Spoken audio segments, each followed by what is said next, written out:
बिस्मिल्लाहिर्रहमानिर्रहीम, अस्सलाम वालेकुम। मैं हूं बिलाल अहमद। उम्मीद है आप सब खैरियत से होंगे। मेरे साथ मौजूद हैं सीनियर सहाफ़ी अरमान साबिर। शहरी सिंध की सियासत पर बात करेंगे।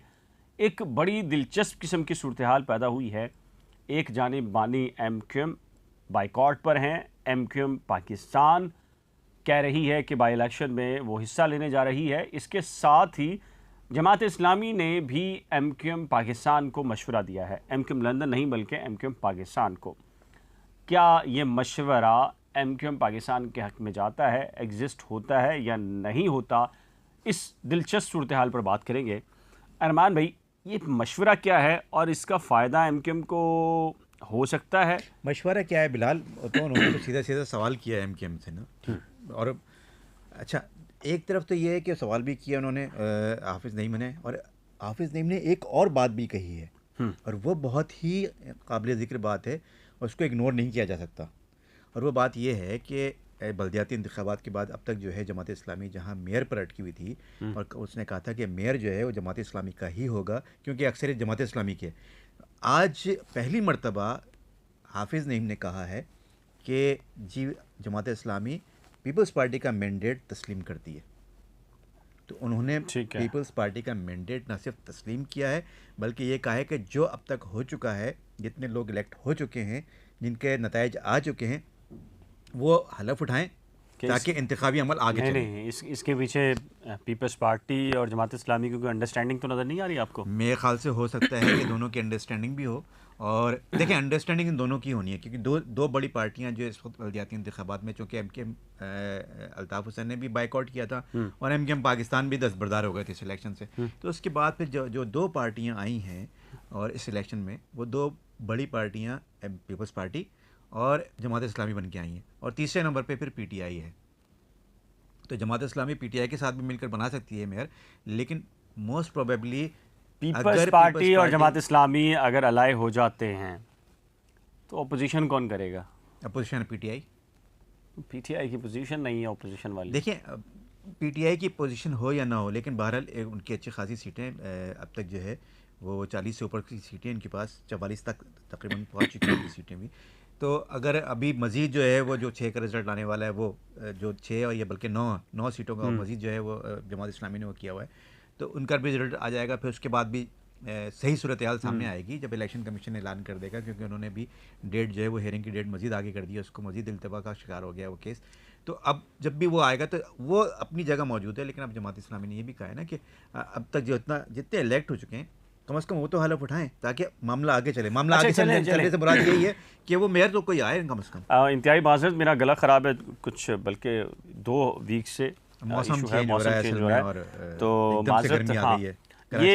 ये कहें कि ये बताइए कि जमात इस्लामी ने MQM को मशवरा क्या दिया है? MQM को उसने कहा है कि जी देखें, MQM पाकिस्तान को, ख़ास तौर पर MQM पाकिस्तान को, जमात इस्लामी के जो कराची के अमीर हैं हाफिज़ नईम रहमान साहब, उन्होंने कहा है कि जी 2015 में जब बल्दियाती इंतखाबात हुए थे, उस वक्त भी हल्का बंदियों का मामला था, और वो भी हल्का बंदियाँ दुरुस्त नहीं थी उस वक्त, और उस वक्त भी जो है वो यही मेंशन किया गया था, ये इसी मामले को उठाया गया था कि जी हल्का बंदियाँ दुरुस्त नहीं हैं कराची में, लिहाजा हल्की बंदियाँ दुरुस्त करके इंतखाबात कराए जाएँ।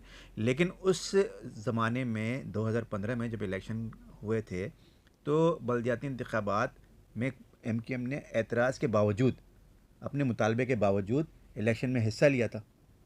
ठीक है। तो वो क्या वजह हुई है कि MQM पाकिस्तान ने इस मर्तबा भी, उनके पास वही एतराज़ तो वही है, लेकिन इलेक्शन में भी हिस्सा नहीं लिया। उन्होंने कहा अगर इलेक्शन में हिस्सा ले लें तो हमारा मौक़िफ़ जो है वो दुरुस्त साबित नहीं रहेगा, हम अपने मौक़िफ़ पे कायम नहीं रहेंगे, हम अपने मौक़िफ़ से हम समझेंगे कि हम अपने मौक़िफ़ से दस्तबरदार हो गए हैं, तो इसलिए हमने इलेक्शन में हिस्सा नहीं लिया ताकि हम अपने मौक़िफ़ पे डटे रहें। तो यही मौक़िफ़ उनका 2015 में भी था, तो 2015 में वो उस मौक़िफ़ पे क्यों नहीं डटे रहे, उन्होंने बाइकआउट नहीं किया, क्यों नहीं किया? ये सवाल उठाया है हाफिज़ नईम रहमान साहब ने।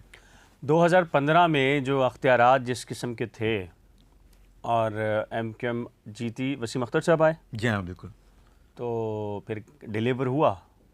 वो तो फंड्स ही नहीं मिले उनको, वो तो खैर फंड्स पूरा जो है उनका मामला यही था कि जब फंड्स नहीं मिले तो यही बात तो शायद मेरे ख्याल है कि MQM कह रही है कि जी अगर फंड्स नहीं होते आपके पास, अख्तियारात नहीं होते, तो फिर एक मेयर तो फिर मेयर ना हुआ ना, मेयर तो आपको पता क्या चीज़ होता है, तोप चीज़ होता है दुनिया में। नहीं ठीक है, इस वक्त तो जो है पूरे पाकिस्तान में जो है वो इकोनॉमिक की ये सूरत हाल मामला चल रहे हैं इस वक्त, और अभी तो फंड्स पता नहीं फेडरल गवर्नमेंट के पास भी नहीं है, और नहीं, फंड्स है ना। होना एक अलग मामला है, लेकिन पेपर वर्क के अंदर फंड्स के अख्तियारात होना। इख्तियारात की जो आप बात एग्जैक्टली इख्तियारात की जो बात कर रहे हैं, तो इख्तियारात में अब काफ़ी चीज़ें शामिल हो चुकी हैं, जो कि एमकेएम ने भी जो है इस बात का जो है वो मुतालबा किया था, जमात इस्लामी ने 29 दिन का जो धरना दिया था, फिर पीएसपी में, तो ये तमाम लोग, फिर कोर्ट ने जो एक हियरिंग हुई थी जिसमें फैसला आया था कि जी इख्तियारात बाख्तियार बनाया जाए मेयर को।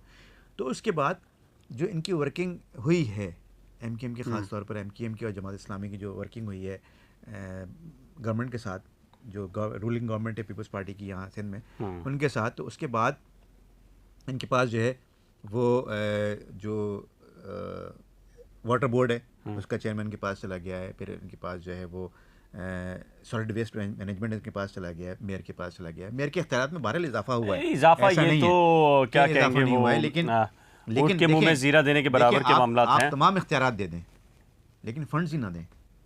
नहीं चले, फंड्स तो ये है ना कि मुल्क की मईशत के साथ जब साथ तक फंड्स नहीं होगा, हाँ। जब तक क्या होगा ना कि मुल्क की मईशत भी आती है और बेहतर है, पीपल्स पार्टी के पास फंड भी हैं, लेकिन वो फंड रिलीज़ करने में देर लगाए तो भी मामला देखें रोकेंगे मामला। हम जो है वो आकर आप हैं, 1 महीने की सैलरी जो है वो तीसरे महीने में जाके मिलेगी, हाँ, तो डिस्टर्ब तो हो जाता है ना। आपका पूरा घर डिस्टर्ब होता है, बिल्कुल इसी तरह से पूरा जो है वो शहर डिस्टर्ब हो जाता है, आपके सारे जो है वो बैकलॉग में चली जाती यार है। ये बताएं, जमात इस्लामी अच्छी खासी सीट्स ली हैं। अब मैं आपसे थोड़ा सा बात काट रहा हूँ। अगर जमात इस्लामी, अभी भी मैं आपको ये कहता हूँ, देखें जमात इस्लामी अगर जो है वो पीपल्स पार्टी से इल्हाक करती है या इत्तेहाद करती है, या अगर जमात इस्लामी नहीं करती है, तो फिर वही फंड्स का मामला होगा, वही फंड्स का मामला होगा। लेकिन अगर पीपल्स पार्टी का मेयर खुद आता है, तो मेरे ख्याल से मुझे नहीं लगता कि कोई फंड्स का इतना बड़ा मामला होगा। पीपल्स पार्टी तारीखी तौर पे काम कराएगी। तारीखी तौर पे इसलिए काम कराएगी क्योंकि उसके पास बहुत अच्छा उसको मौका मिलेगा कि जमात इस्लामी के ज़रिए वो एमकेएम को जो है वो टारगेट करेगी, और ख़ास तौर पे एक मेरे ख्याल से हाँ, टारगेट तो एमकेएम ही है, पीपल्स पार्टी का टारगेट भी। बहुत अच्छा मौका मिला है, एमकेएम जो है इस वक्त जो है वो सिनेरियो में नहीं है, वो बल्दियाती इंतखाबात में वो बाइकआउट कर चुके हैं, दोनों नहीं हैं, तो वो अवाम की हमदर्दियाँ हासिल करने के लिए यकीनन इस बात नहीं, लेकिन जो बाई इलेक्शंस हो रहे हैं, नो, उसमें तो एमकेएम आ रही है। देखिए बाई इलेक्शन में अगर एमकेएम आ भी जाती है, तो फिर जो अभी आम इंतखाबात आने वाले हैं, आम इंतखाबात तक अगर जमात इस्लामी और पीपल्स पार्टी दोनों मिलकर डिलीवर करती हैं और अवाम उनसे जो है वो, यार जमात इस्लामी तो फिर कौमी और सूबाई में जाती नहीं ना इलेक्शन में, अभी भी बाई इलेक्शन में नहीं है जमात इस्लामी कहीं। जमात इस्लामी नेशनल असम्बली के लिए जो है उन्होंने कहा कि जी हमारा सारा फोकस नेशनल असम्बली के ऊपर है, तो नेशनल असम्बली के तो बाहर वो लड़ेंगे आम इंतखाबात में नहीं, बाई इलेक्शन इंतखाबात उन्होंने कहा है कि जी हाँ। चलें जी, ये एक सूरत हाल है कि पीपल्स पार्टी और जमात इस्लामी के दरमियान लगता यूँ है, जो कहा जाता है, जो इशारे मिले हैं कि अंडरस्टैंडिंग डेवलप हो गई है और शायद दोनों जमातों का टारगेट एमक्यूएम है। वो एमक्यूएम जो अभी भी फ़िक्री तौर पर 2 हिस्सों में है, इससे पहले कई हिस्सों में थी, लेकिन इंज़माम के बाद एक हिस्सा एमक्यूएम पाकिस्तान का है और एक हिस्सा जो नज़रियाती तौर के ऊपर अभी भी कहीं ना कहीं प्रेजेंस उसकी एमक्यूएम लंदन या बानी एमक्यूएम से जुड़ी है। और एमक्यूएम पाकिस्तान का मामला ये भी है ना बिलाल, कि अभी एमक्यूएम लंदन वाला जो केस है, प्रॉपर्टीज़ का जो केस है, उसका भी फैसला आना है, तो जी वो हाँ, फैसला आने के बाद फिर एमक्यूएम पाकिस्तान के ऊपर क्या इम्पैक्ट आता है उसका, वो भी फिर देखना पड़ेगा। चलें जी, इस सिलसिले में आपकी राय क्या है? अपनी कीमती राय का इजहार नीचे दिए गए कमेंट सेक्शन में ज़रूर तहरीर कीजिएगा। एक नए व्लॉग के साथ जल्द मिलेंगे, लेकिन जाने से पहले रिक्वेस्ट है कि अगर आपने Arman Sabir vlog current affairs with Bilal या नई खोज में से किसी को भी सब्सक्राइब नहीं किया तो बराए करम सब्सक्राइब, वीडियो को शेयर, लाइक और बेल आइकन को लाजम प्रेस कीजिएगा। खुदा हाफिज़।